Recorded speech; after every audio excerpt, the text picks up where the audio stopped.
los recientes datos macroeconómicos y las reacciones en los mercados.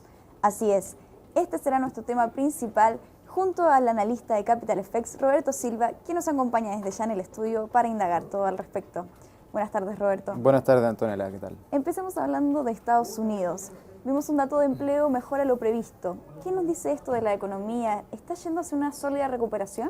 Bueno, efectivamente el dato de empleo que se publicó el último viernes, que es como de costumbre el famoso non-farm payroll o creación de empleo no agrícola, indicó que Estados Unidos logró generar un nivel de 165.000 nuevos empleos, lo que fue positivo porque bueno, el mercado esperaba 145.000 y la lectura del mes de marzo fue 138.000, por lo tanto, obviamente este fue un resultado positivo. Los mercados reaccionaron como de costumbre con euforia ese día. Vimos nuevamente el S&P, por ejemplo, y el Dow Jones alcanzando niveles históricos. Pero bueno, la sorpresa se vino después, como suele suceder cuando los datos se digieren un poco más y se tiene una segunda lectura.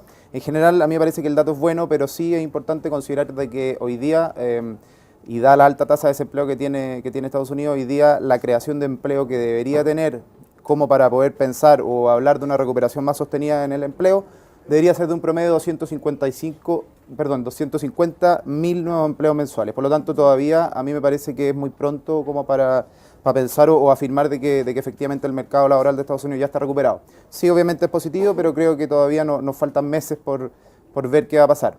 Hoy día también tuvimos un dato positivo del sector empleo, que tiene que ver con el subsidio de las peticiones por subsidio de desempleo, las cuales también fueron mejor a lo esperado. Por lo tanto, en el corto plazo sí hay una recuperación, pero yo sería prudente al afirmar de que existe ya una recuperación sólida, digamos. Perfecto, dejando un poco de lado a Estados Unidos, pero pasando al viejo continente, vimos que se tomaron medidas desde el Banco Central Europeo, las cuales redujeron la tasa de interés. Estas medidas están enfocadas a un poco impulsar la economía, pero ¿qué podemos ver al respecto? Sí, claro, bueno, el Banco Central de Europa, efectivamente, tal como se venía adelantando y especulaban varios operadores, recorta la tasa en 25 puntos base, llevándola a 0.5, lo que es un nivel bastante bajo si consideramos la historia de la zona euro. Lo que le juega a favor al Banco Central hoy día en términos de políticas monetarias más expansivas es que la inflación está bastante controlada, se encuentra bajo un 2%, por lo tanto, y ante esto también el titular, el presidente Mario Draghi, dijo que no descarta nuevos recortes. Ahora sí quiero mencionar brevemente una especie de nueva discusión que se está generando en Europa, que tiene que ver con las políticas de austeridad. Nosotros vimos que una de las condiciones básicas que han ido poniendo la Comisión Europea y en general el Eurogrupo es que los países vayan recortando gastos, vayan de alguna manera disminuyendo el nivel de gasto.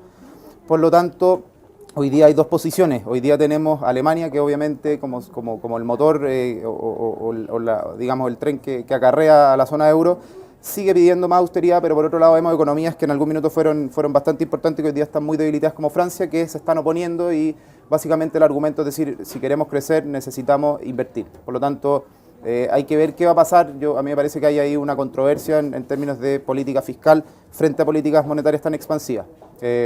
Yo soy optimista asumiendo y tomando en consideración de que Europa, la zona euro sigue muy debilitada. Soy optimista en el sentido de que en general se ha podido lograr un equilibrio entre lo que es políticas fiscales y políticas monetarias. Ahora vamos a tener que ver qué va a pasar con esta discusión y quién finalmente va a ganar, digamos, imponiendo más austeridad o imponiendo más gasto. Así es, mientras estamos a la espera de esos acontecimientos, podemos seguir analizando en este recuento de datos macroeconómicos y pasemos entonces a China. Sí, importante. Es importante, por supuesto, pero vimos que el PIB no fue tan favorable, no así la balanza comercial que acaba de salir con datos positivos. ¿Qué podemos esperar para la segunda mayor economía? Bueno, China, yo me acuerdo de haberlo mencionado en otra entrevista acá. China, no hay que olvidar de que China, el año pasado las autoridades decidieron dar un giro en su estrategia de crecimiento, orientando un crecimiento mucho más enfocado en el crecimiento desde adentro, es decir, incentivando e impulsando el consumo, versus lo que estábamos acostumbrados a ver en un país como China, que es una economía basada en exportaciones. Como tú dijiste, sí se generó ahí un dato más o menos negativo. El primer trimestre de este año China creció un 7.7%, se esperaba un 8%. y en el último trimestre del 2012 creció un 7,9%. Obviamente esto generó una alarma y hubo una reacción súper mala. En general los commodities vimos también hay un impacto bien negativo.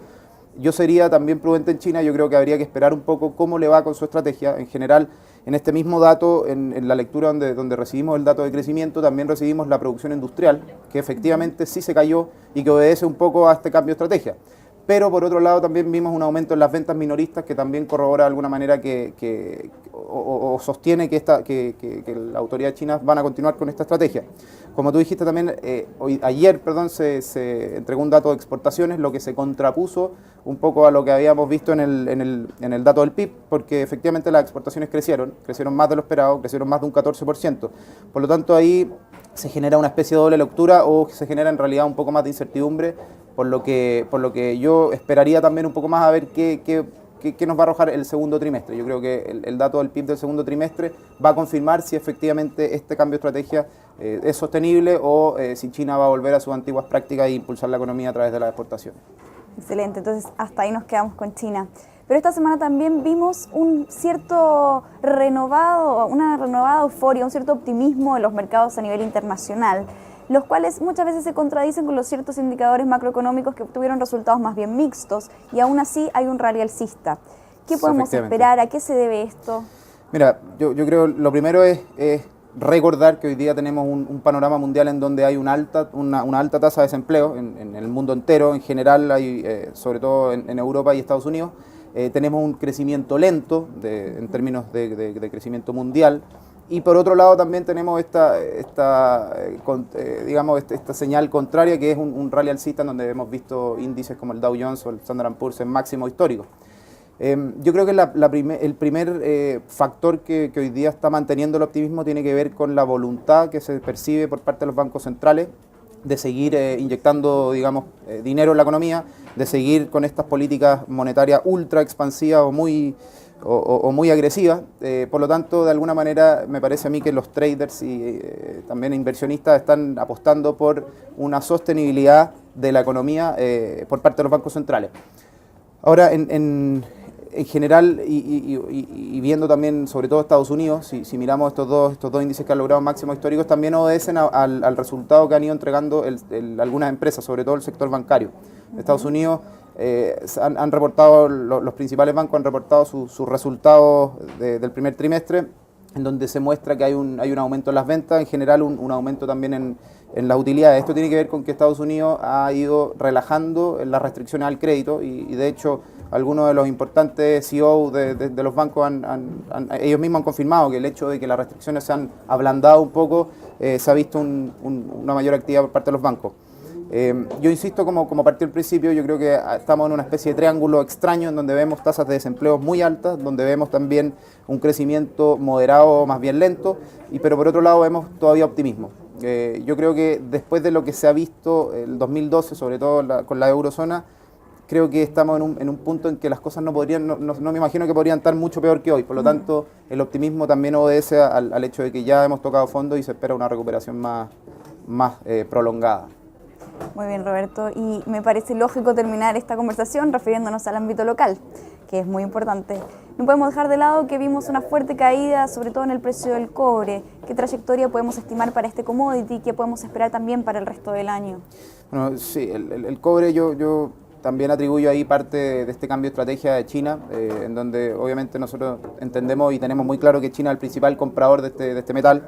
Por lo tanto, este cambio de estrategia implica que China oriente mayor esfuerzo al consumo interno, por lo tanto deja un poco de lado el sector industrial, que son justamente el sector que compra cobre.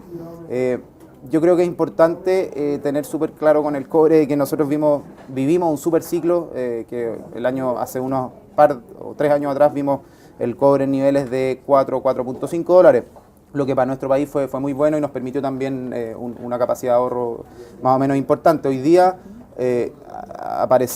más que mi parecer, el parecer de Capital FX es que el cobre debería equilibrarse en los niveles actuales. No vemos razones fundamentales como para pensar en un precio sobre los 4 dólares, sobre todo si consideramos que China, el principal comprador, está cambiando estrategia. Así que Yo sería igual prudente, porque la semana pasada y en general después de esta fuerte caída hay mucha gente preguntando qué pasa con el fisco acá en Chile.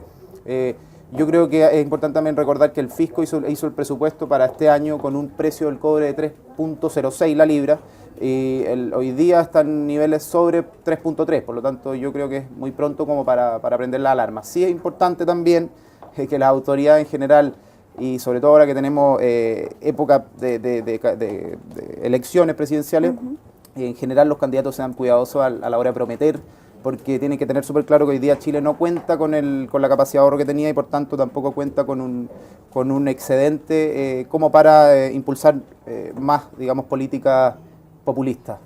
Entonces, en ese sentido, yo pediría prudencia y en general esperar cómo se sigue desarrollando este año y esperar también que el cobre se mantenga sobre los $3. Excelente, Roberto. Entonces nos quedamos con este análisis del mapa completo y te agradezco esta entrevista. Muchas gracias a ti. Y muchas gracias a ustedes por acompañarnos en una nueva edición de Pulso TV. Que tengan muy buenas tardes.